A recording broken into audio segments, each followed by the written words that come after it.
All right, SIG-2-3. This has been a long article, but it's part one of a three-part series, and this is actually part three of part one because it's so long. But that's all right because it's good information. So, a July CHS paper, The Public's Role in COVID-19 Vaccination, a document Luciano Borio also helped write, argued vaccination sites should not be heavily policed or send any signals that the site may be unsafe for Black or other minority communities. This CHS paper further states that trusted community spokespersons should be utilized for a communication campaign. I'm thinking political leaders or religious leaders. Also, it very much smacks of how you would trap game. It's exactly what it sounds like. How to trap game, but for people. Let's see. Trusted community spokespersons should be utilized for a communication campaign amplifying vaccine-affirming, personally relevant messages. Like WHO materials, it advocates tailoring the campaign to specific audiences and identifying a network of spokespeople to deliver a salient and specific message repeatedly delivered by multiple trusted messengers and via diverse media channels. I'm going to guess it's going to be heavily entertainment related. The CDC also recommends vaccine administration at places such as university parking lots, soup kitchens, public libraries, and faith-based organizations. No kidding. An October CDC report reads, for people living in institutions, consider vaccination at intake. For people attending colleges and universities, vaccinate at enrollment. It also proposes that U.S. states and territories utilize non-traditional vaccination sites such as homeless shelters and food pantries. The prospect of red carpet celebrities, influencers, and trusted messengers endorsing public health policy is not unthinkable. According to NBC New York and New Jersey have already recruited celebrities to urge residents to follow CDC guidelines.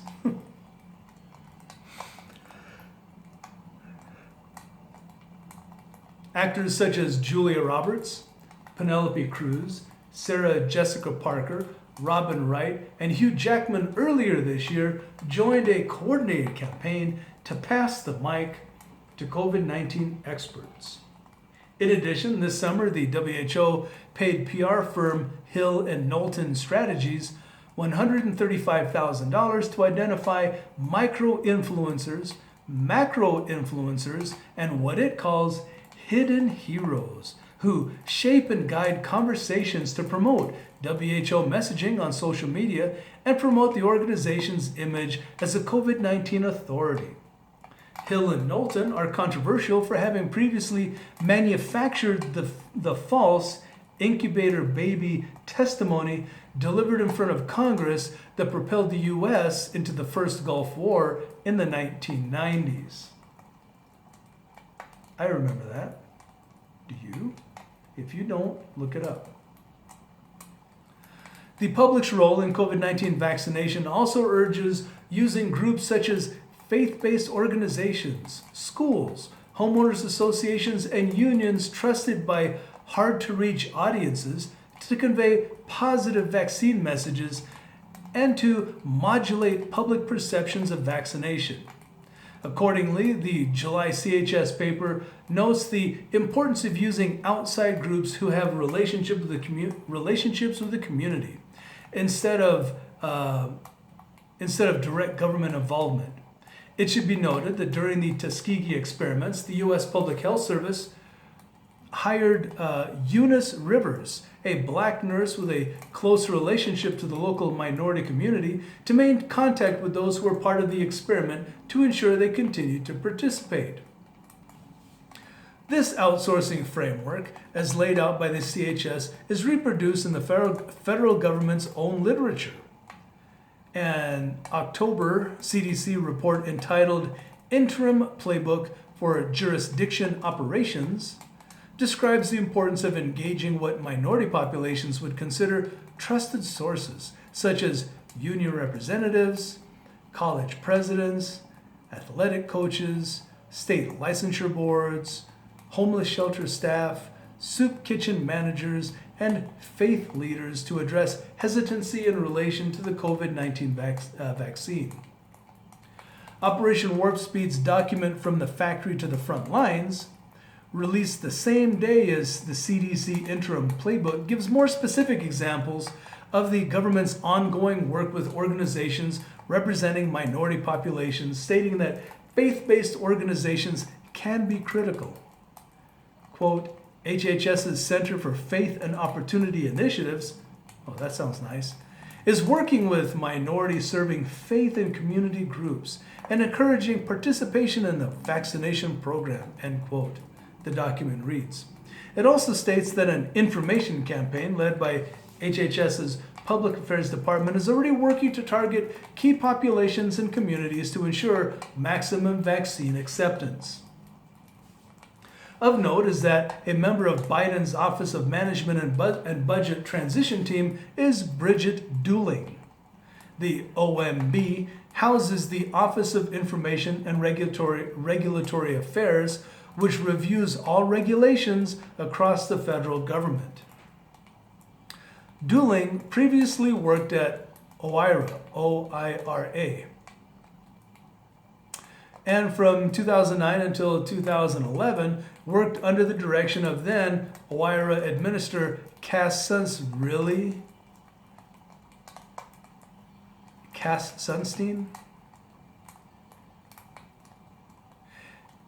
You need to look up Cass Sunstein. Wow, no kidding. Look up Cass Sunstein. On Twitter, Dooling regularly interacts with Sunstein. She has frequently promoted Sunstein's work on Twitter, especially this past month. Notably, in 2008, Sunstein authored a paper encouraging the U.S. government to employ covert agents to cognitively infiltrate online dissident groups that promote anti-government conspiracy theories in quotations, and to maintain a vigorous counter-misinformation establishment.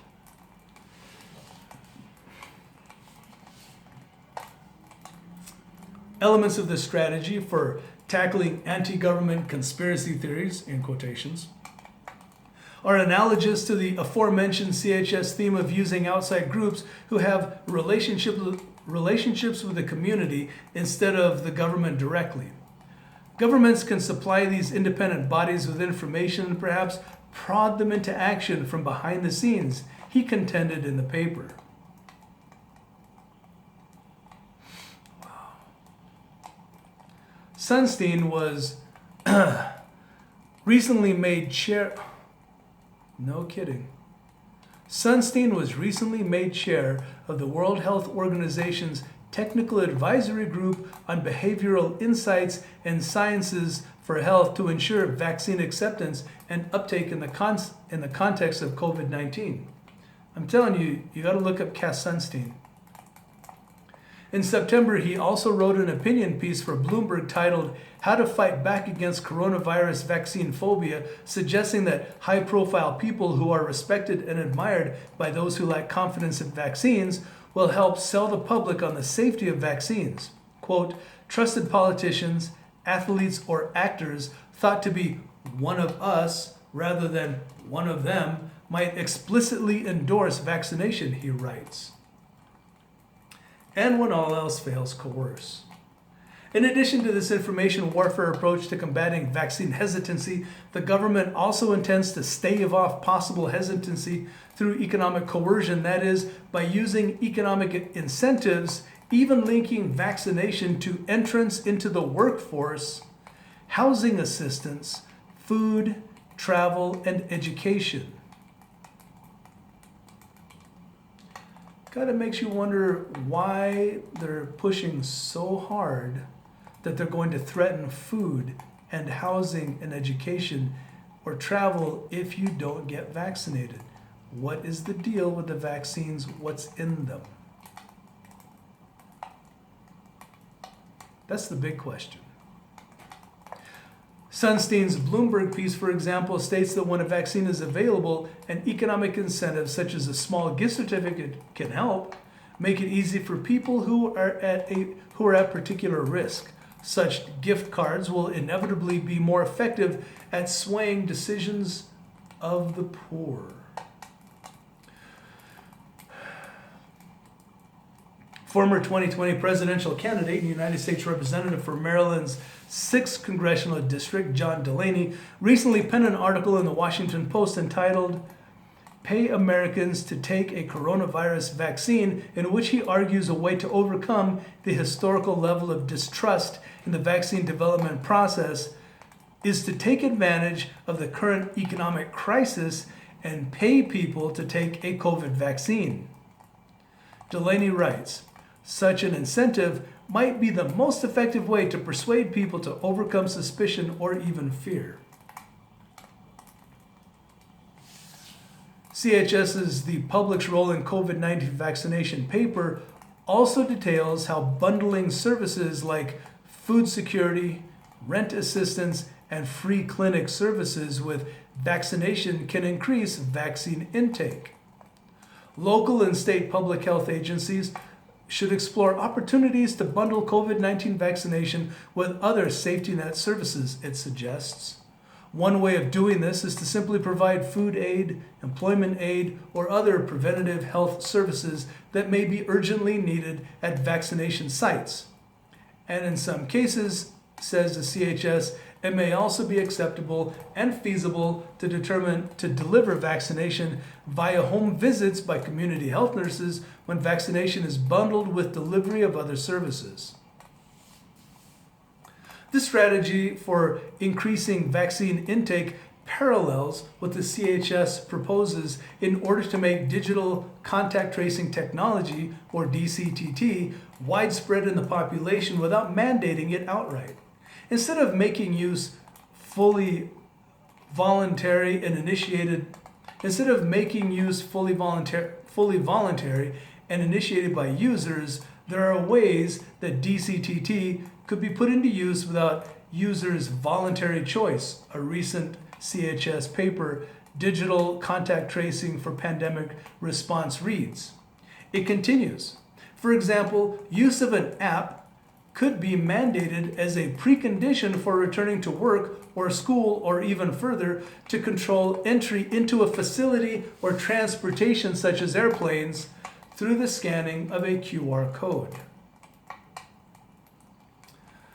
Aside from the troubling aspects of the COVID-19 vaccination strategy as outlined above, there is the separate issue of the way in which these populations of focus will be chosen and identified. Palantir, the big data firm with deep and persisting ties to the CIA, has created a new software tool expressly for warp speed called Tiberius. Not only will Tiberius use Palantir's Gotham software and its artificial intelligence components to help identify high priority populations, it will produce delivery timetables and map out the locations for vaccine distribution based on the masses of data it has collected through various contracts with HHS and data sharing alliances with In-Q-Tel, Amazon, Google, and Microsoft, among others.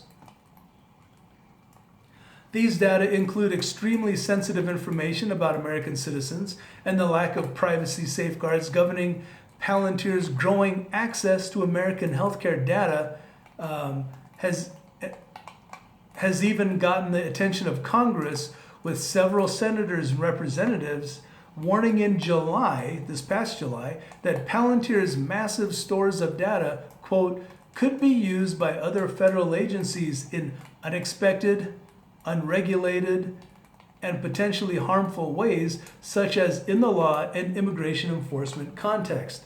Yes, the book Unintended Consequences. Given that Palantir at present is best known for targeting the same minorities that are slated to be priority populations for early receipt of the experimental COVID-19 vaccine, Tiberius and the company behind it, including the including the obsessive race war fears of its top executive, will be explored in part 2 of this series. Wow, this drops some heavy names. Heavy names. This part 1 and then part 2, man. I would go back, read the article for yourselves, pick out those names, find out who these people are, because this is some heavy stuff. They got some hitters behind this. All right, anyway, so that's it. This is the end of part 3 of part 1 of a 3-part series. So, no, that's about it. Y'all have a good day.